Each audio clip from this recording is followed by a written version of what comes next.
A number of months ago, I had the pleasure of being at a Board of Rabbis meeting with Yossi Klein Halevi, an American-born writer who lives in Jerusalem. I'm sure you're familiar with many of his works. The most recent one before this book, called A Letter to My Palestinian Neighbors, was Like Dreamers. And he was at this meeting with his dear friend Imam Abdullah Antepli of Duke University. Together they co-direct the Harman Institute's Muslim Leadership Initiative. The Shalom Harman Institute is an organization that does really wonderful work in Israel. And the two of them decided to get together after a long story, which I'm not going to share with you, to try to bring members of the Muslim American community to Israel to learn about Judaism. And as I was sitting and listening to the two of them, I said to myself, I am not close with any Muslim Americans. I cannot recall, other than a few interactions over the years in dialogue, any long-term ongoing relationship with Muslim Americans. I can think of lots of connections that I have to Jewish Americans, to Christian Americans, but not to Muslim Americans. And I said to myself as I was listening to two of them, shame on me. And I would venture to guess that as a community, that is the same for many of us sitting here today. And so at the end of their conversation, I had said to the two of them, I said, I just finished a couple months ago reading a wonderful book called How to Be a Muslim, An American Story, by a gentleman named Haroon Moghul. I hope I pronounced your last name correctly. And I said, and I noticed in the book that he was a Harman Fellow, and I know that he travels. Is there any way that we can bring him to Los Angeles and perhaps have him begin the conversation with our community, and in the end, maybe open ourselves up to the possibility of engaging in some kind of dialogue with other members of the Muslim American community that live out here in West Hills? And they said, what a great idea. The Board of Rabbis arranged for Haroon and his compatriot Amanda Kurashi, I'm not sure I got that right, to come to Los Angeles, and they have been very busy the last few days. Last night, they were at Adat Ariel in the other side of the valley. They were at Beth Am on Thursday. Here this morning at B'nai David, Judea this afternoon with the Board of Rabbis on Monday, and then Haroon set off to Australia later on in the week. I want to share one little piece before I invite Haroon to come and speak from Letters to My Palestinian Neighbor by Yossi Klein Halevi. He wrote this book as a way of reaching out to those Palestinians who live side by side in Israel with him, as a way of possibly beginning a dialogue in order to create peace. Because if we don't have dialogue, and if we don't understand that we are all creatures of one God, and that we all need to live together in peace in this world, then we cannot get any further than where we are today. So he says, sometimes in political arguments with Palestinians, I would be told, why are we arguing about who owns the land when in the end the land will own both of us? One reason I believe that the well-intentioned efforts of diplomats have failed so far is that they tend to ignore the deep religious commitments on both sides. For peace to succeed in the Middle East, it must speak in some way to our hearts. The goal of dialogue is to put aside the politics for a moment and to be able to understand that we are all simply human beings struggling to live in this world side by side and share all the blessings and the bounty that this world has for us. So it really is my pleasure to be able to welcome Haroon and Amanda to our congregation this morning. Haroon's going to be speaking right now. After services, after lunch, Amanda and Haroon will come back into the sanctuary. We'll hear from Amanda and then be able to engage in a little bit of questions and answers with them afterwards before they have to run off to their next engagement. So I actually didn't give you a formal introduction. But very quickly, Haroon is a fellow in the Jewish-Muslim Relations of the Shalom Hartman Institute of North America. He's also involved in engaging and mentoring the alumni of that program. He's a senior fellow and director of development at the Center of Global Policy, where he informs American domestic and foreign policy on issues concerning Islam and the Muslim world. A graduate of Columbia University with an MA in Middle Eastern, South Asian, and African Studies. He serves on the Multicultural Audience Development Initiative at the Metropolitan Museum of Art in New York. It is a pleasure to welcome him to Shomrei Torah Synagogue.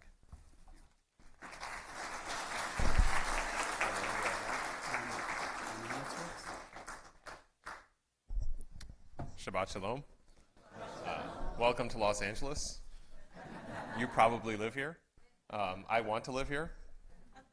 The first time I spoke on Shabbat was at Brotherhood Synagogue in Gramercy Park in Manhattan.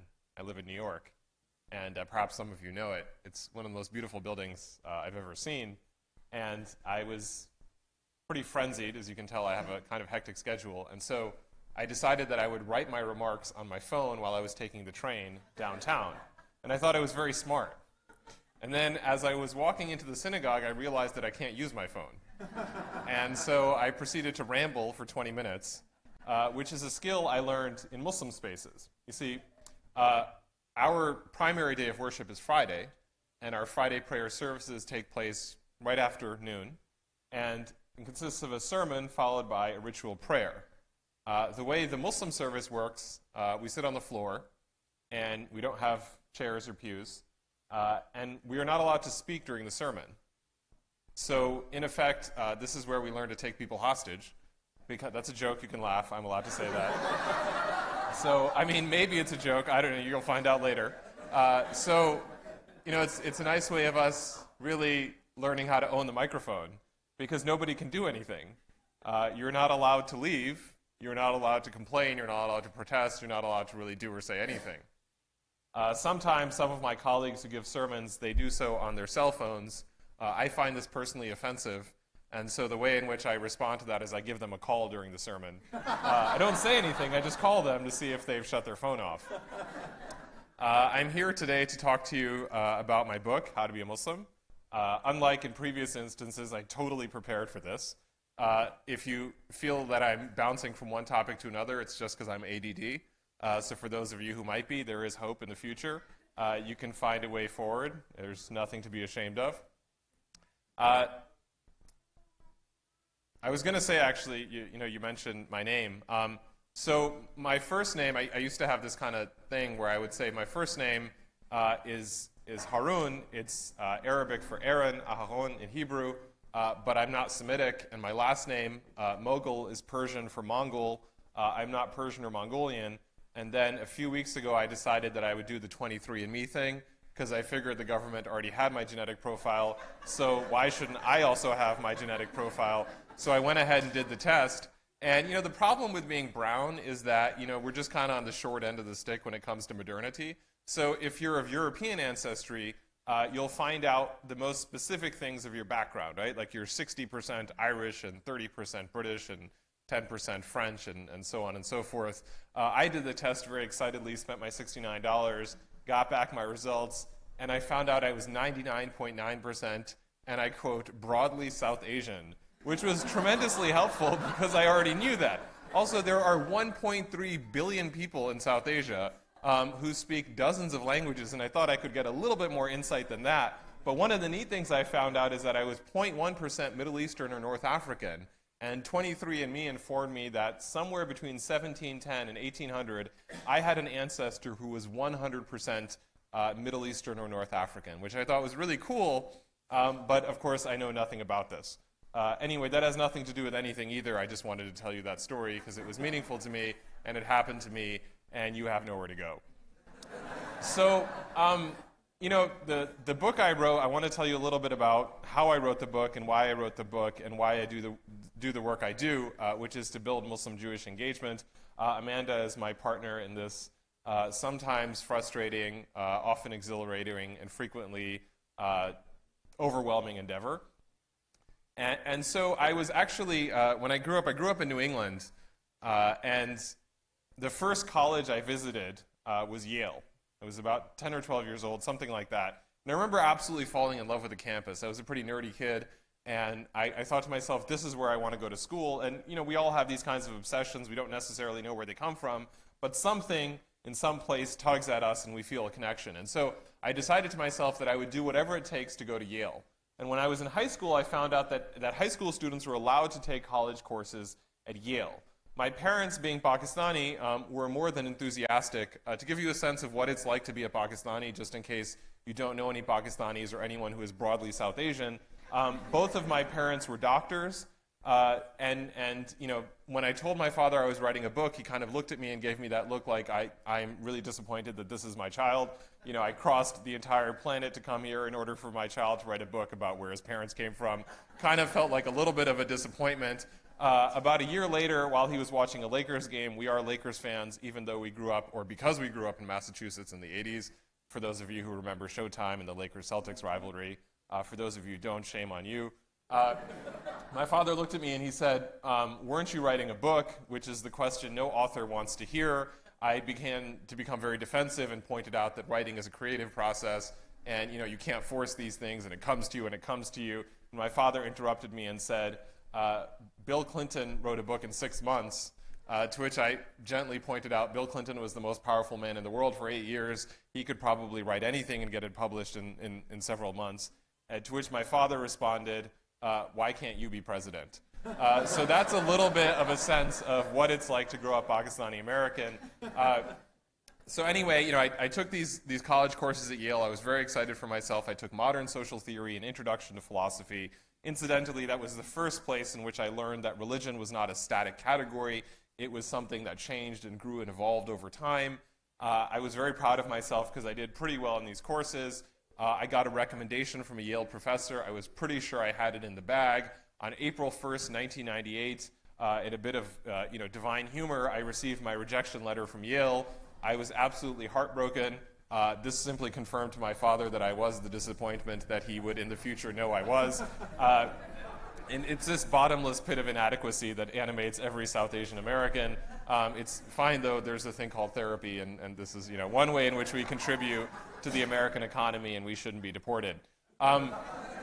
So anyhow, many years passed, and in 2012, an editor from Yale Press reached out to me and said, would you like to meet for coffee? And so I went to a place called Blue State Coffee in New Haven, Connecticut, right on Yale campus, and she said to me, I think you have a book in you. And I said, how do you mean? And she said, well, we're starting this series, which is going to be a series of textbooks of religion in America. So Judaism in America, Christianity in America, Islam in America, and we want you to write the book on Islam. And immediately I was excited, for a number of reasons, one of which is, if you are considering becoming a writer, if that's something you want to do, there's a few things that are kind of like the gold mine or the jackpot. One of them is writing a textbook. Because hundreds of people in hundreds of schools will buy your book year after year after year, and because they're in a formative stage in their lives, they'll tell their friends and family about the book. And so I immediately set myself to work. I was even more excited because this meant that, that God actually loved me, and I had been prepared through rejection to eventually come back to Yale, but this time not as an undergraduate, but as a published author. I dedicated the book to the Yale Admissions Committee. I was really excited to get this book out there, and I sent in the manuscript, and several months later I got an email I'll never forget. I was on 34th Street and 8th Avenue in Midtown Manhattan, which is where actually Shalom Hartman's offices were at the time. We've since moved up to Columbia campus in Morningside Heights. Not that probably 90% of you have no idea what I'm talking about. Anyway, I got an email from her, and she said, thank you very much for writing, but we're going to have to say no. Your book is a little bit schizophrenic. It's either an academic textbook that wants to be a memoir or a memoir that wants to be an academic textbook. And so, you have to decide what you want to write, and until then, we're going to have to pass. And I was so shaken and overwhelmed by the moment that I started walking a little bit mindlessly. I passed a movie theater, and I decided that instead of wallowing in misery, I would just go see the first movie that was playing. The first movie that was playing was I, Frankenstein. So I went in, and had you gone into that theater at that time, you would have seen a broadly South Asian man sitting by himself crying in the movie theater, not because his book had been rejected, but because someone had spent tens of millions of dollars on this absolutely atrocious movie. Hopefully no one here, given that this is Los Angeles, worked on that movie, but at the end of the day, you will have to answer for God for what you have done. But I realized she was right, and for two reasons, and here I want to get a little bit more serious. I realized that I wanted to write a memoir because I wanted to speak to two audiences. One is I wanted to speak to America at large, and the other audience I wanted to speak to was Muslim communities, because I thought I had something very important to say. To American audiences, I wanted to tell a story that would be accessible and meaningful and relevant that illuminated the American Muslim experience. American Muslims are the least popular religious population in America. You guys and the Buddhists are on the top. Congratulations, you've worked very hard. It's been a rough journey. I know the history, so that's great. We're at the bottom. About 40% of Americans have a positive view of American Muslims. At first, this disappointed me, but then I realized that we are 3 times as popular as Congress. So it's actually not that bad, right? Like, the only thing worse than being an American Muslim is being Paul Ryan. And so at the end of the day, maybe it's not that bad. But in all seriousness, to be an American Muslim is to be present in a very uncertain and uncomfortable position. A neuroscientist at the University of Pennsylvania named Emile Bruneau, a brilliant guy, did a study. He works on dehumanization and why communities have a tendency to present the other in ways that reduce their humanity. And so he looks at, for example, Roma and other ethnicities in Eastern Europe. He looks at the Israeli-Palestinian conflict, and he looks at minorities and immigration in the United States. And he found that Americans tend to view Muslims not as human beings, but basically on the level of cognition or rationality of apes. That most Americans tend to assign to Muslims the level of sophistication of kind of like a hominid, right? Not human beings. And this is a pattern throughout history where populations that are unpopular or seen as threatening or unfamiliar or foreign are described in animalistic ways, which allows you to treat them in a manner that you would not treat a person you consider to be as fully human as yourself. It's something I've experienced in my own life many times when I introduce myself. People will ask me, for example, about my family. They'll ask me about my mother. I remember one occasion in which I was sitting at a dinner table with a group of people who were otherwise very cosmopolitan. When I told them that my mother was a radiation oncologist, the first response from someone in the room who incidentally drove a Tesla and was worth far more than my entire life is, said, "Your mother spoke English," which was a fascinating comment because you don't actually need to speak English to be a doctor. Nevertheless, it was instructive that that's how I was viewed, that people were actually surprised that I came from a family that was educated, which was even weirder given that I was there as an author. So one would assume that there was some culture of literacy. And so I wrote the book because I felt like this was a moment in which I wanted to say something about who I am and my own experience and challenge how my community is portrayed. The cover of the book is orange in honor of the president. I'm sorry, I don't know if I'm allowed to make political statements. But when I wrote the book, I didn't actually know how things were going to turn out by the time the book was published. I would like to think the book is very good, but in reality, I think one of the reasons why it sold reasonably well is because of the fact of our political situation at the moment, where when you talk about Muslims, people immediately become curious, interested, or just terrified. So I wrote a book called How to Be a Muslim. The title is very tongue-in-cheek because it's not actually an instruction manual on how to be a Muslim. It's the story of my own struggle with my Muslim identity. This was actually fascinating because in Malaysia around the same time, a book was published called How to Be a Muslim.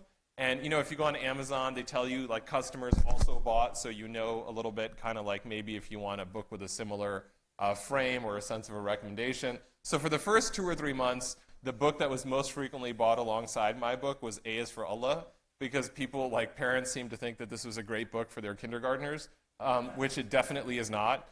because it's a pretty raw and honest look at what it's like to grow up as a member of a religious minority and a person who grew up in a very traditional household who struggled with his religious identity. So I talk about a lot of heavy stuff in the book. And that's the second reason I wrote the book, which is that, growing up and coming of age as a Muslim in America, I never really was comfortable with the religious identity that I was born into.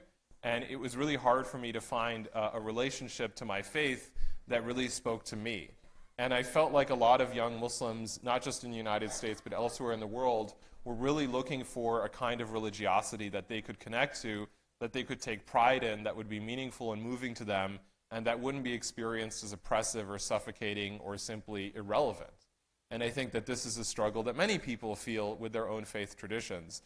There's a great line by Yitz Greenberg that it doesn't matter what denomination you belong to as long as you're embarrassed by it. It's a little bit of how I felt.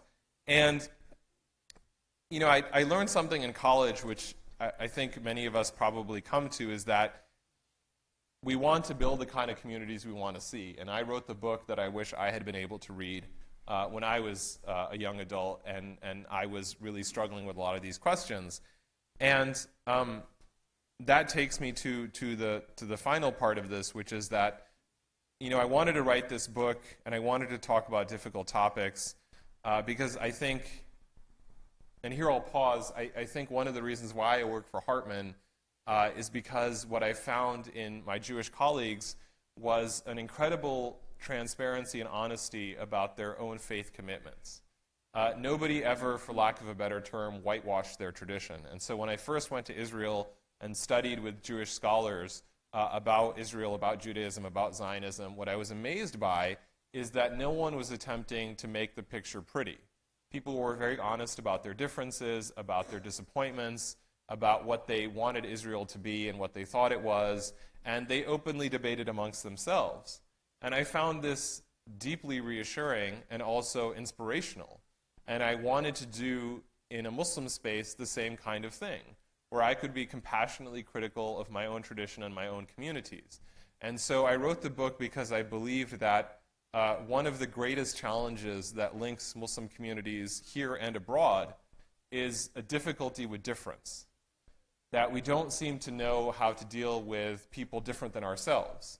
And in the United States, that often just means communities that frequently atomize and fragment, and instead of working together, often find themselves torn apart. In the Muslim world, this becomes a rather more violent and unfortunate affair in many contexts, where people don't know how to handle a different interpretation of the faith, for example, and attempt to kind of lord it over each other.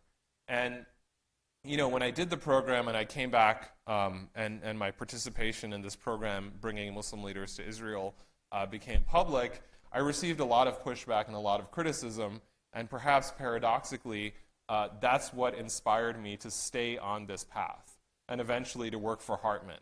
Namely, that when I saw the intensity of the pushback and the frankly anti-Semitic nature of some of the pushback, I realized that perhaps this was work that I should dedicate myself to, because when it comes to difference, one of the biggest differences in the world and one of the most important conversations in the world is the Muslim-Jewish conversation, which very infrequently happens. And I appreciate your honesty there. I think many Muslims and many Muslim institutions never hear from mainstream Jewish voices. And that's a tragedy, because our communities often end up on opposite sides of the equation. I know you've been sitting here for some time, so I'll wrap up with a little bit of a prayer by way of a story, and then I know Amanda will have far more interesting things to say, and afterwards I would invite you to ask questions with only two caveats. First is the Jeopardy rule. All questions have to be in the form of a question. And the second is that no topic is off limits. You can't offend me or embarrass me or insult me. If there's anything on your mind that you want to ask about Islam or Muslimness, I will answer or pretend like I know the answer, and hopefully you won't know the difference. This is something I learned in my past life as a tour guide, that once people have spent a lot of money on this tour, they are deeply invested in believing that you know what you're talking about, because otherwise it really redounds on themselves. And the prayer I want to leave you with is actually a story which takes place on one of my recent trips to Israel. I went actually as a faculty member to teach courses on Islam to rabbis from across the US and Canada who were spending the summer in Jerusalem. And I was flying Turkish Airlines, and my Hartman hosts and colleagues were very nervous because I was traveling to Israel for the first time by myself. And they were worried that I might get detained at the airport and that it would be a very unpleasant experience. And so they went out of their way to make sure there would be someone to meet me at the gate and escort me to security and make sure the process would proceed smoothly.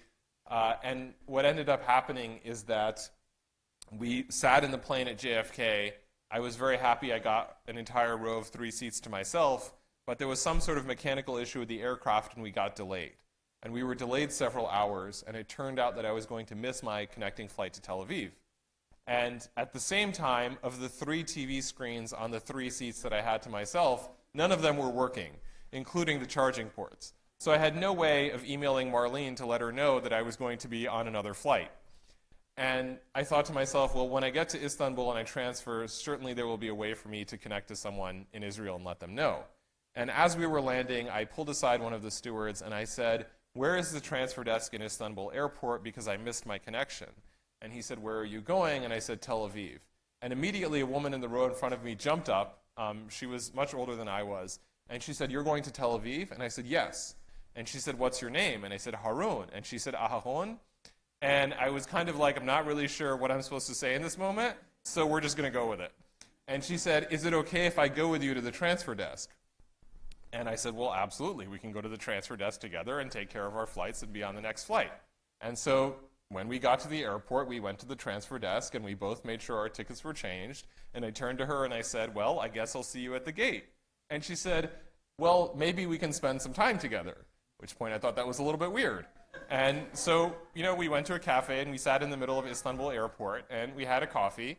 And I said, it was very nice getting to talk to you.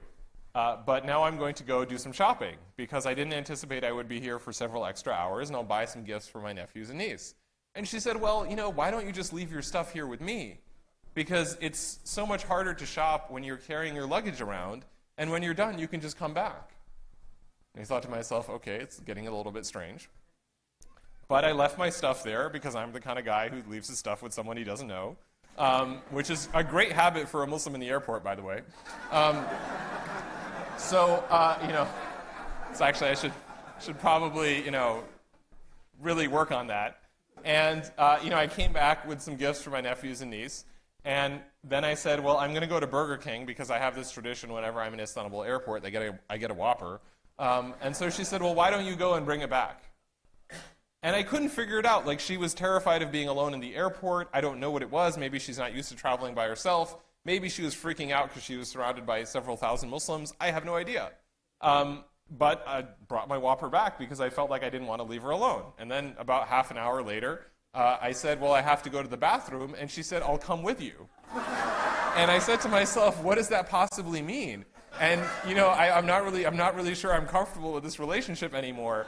And she said, no, what I mean is, I'll just watch your stuff and I can wait outside the bathroom. And it was like she was afraid to be by herself for even 5 minutes. And so I kind of allowed her to follow me to the bathroom, thinking to myself that this was the strangest encounter in history, and at least I would have a great story out of it. And then, when we got back to the cafe where we had basically headquartered ourselves, she started asking me more personal questions. And she said, well, what are you doing in Israel? And I said, well, I'm going to be teaching. And she said, what are you teaching? And I said, well, I'm teaching courses on Islam. At which point she became very quiet. And she said, are you Jewish? And I said, no. And she said, oh, what are you? And I said, well, I'm a lot of things. I'm a Star Trek fan. I'm a Lakers fan. I'm a writer. I enjoyed snowboarding. But if you're asking what I am religiously, I'm Muslim. And she had a momentary panic in her eyes, and she tried to calculate whether, it was safer to be with the Muslim she knew than the Muslim she didn't know. And she kind of decided to go with it because at this point, she figured she knew enough about me. And we spent the entirety of 6 hours together in the airport. And actually, at one point, she asked me if she could use her phone to call her son. And I said, sure, but it's not working because I've been trying to call Marlene at the Hartman Institute, and it's just not going through. And of course, because God loves me, her phone call connected. And she let Daniel know that she was going to be on the next flight in, and Daniel was, I don't know what, but I guess he found out and, made appropriate arrangements. And then we got to the gate, we parted at the gate, and, we both went our separate ways in Tel Aviv. When I got to the security desk at Ben Gurion, the man asked me, "What is the purpose of your visit?" And I said, I'm working. And he said, "Okay," and then he printed out the little slip that you get, the entry visa, and it said not permitted to work in Israel. He looked very confused, but he gave me the slip anyway, and I went on my way. And 2 days later, I got a phone call from an Israeli number while I was walking to the Moghul, to the Institute, and I picked up the phone and I said, "Hello, who is this?" And it was a man's voice, and he said, "My name is Daniel." And it took me a few seconds to connect, and he said, "You took care of my mother in the airport in Istanbul." And I said, "Oh, yeah, I remember." And he said, "Look, I have no idea who you are, but that was really kind of you. And if you ever need anything, anytime you're in Israel, you have my number. And if you're in Tel Aviv at any time, you should come over and be our guest. And so my prayer for you is that you bump into someone at the airport and you have an encounter that lets you change your world a little bit." Thank you very much.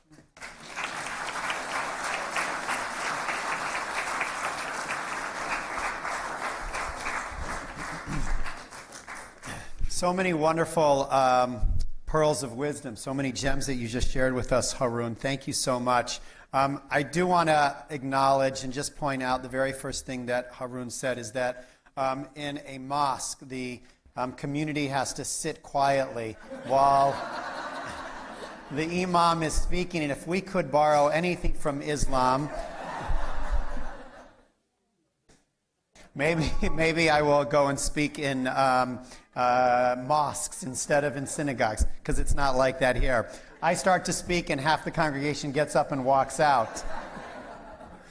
Please pick up a copy of Haroon's book, How to Be a Muslim, An American Story. What you will discover in that is how similar, and different of course, but how similar his story is to our story as immigrants to America. How there is so much more that we have in common with those who we think we have nothing in common with. And that's really the reason why Haroon and Amanda are here. Because we have to break down barriers. We have to move beyond our initial thoughts and reactions when we see people who are different than us, if we expect there to ever be peace in this world. And as Jews, we are pursuers of peace. And we are chasers of peace. And the only way that we can chase peace is by reaching out side by side with our brothers and our sisters wherever it is that they live. And that's why Haroon and Amanda are here. And hopefully this will be the beginning of a larger opportunity for this congregation to engage in dialogue. And I do encourage you to have lunch and then come back into the sanctuary so that you can meet Amanda, who is... just briefly, and I'll tell the rest of it later, serves on the advisory board for the Sisterhood of Salam Shalom and is a board member of the Circle of Health International and a number of other important American Muslim Civic Leadership Institute, and is a fellow of the Hartman Institute as well. So as soon as we finish our service in about 10 minutes, we'll have lunch, and then we'll invite you. I'll make a big announcement to come back here. So Haroon, thank you for being with us. Amanda, we look forward to hearing from you. We turn now to conclude our service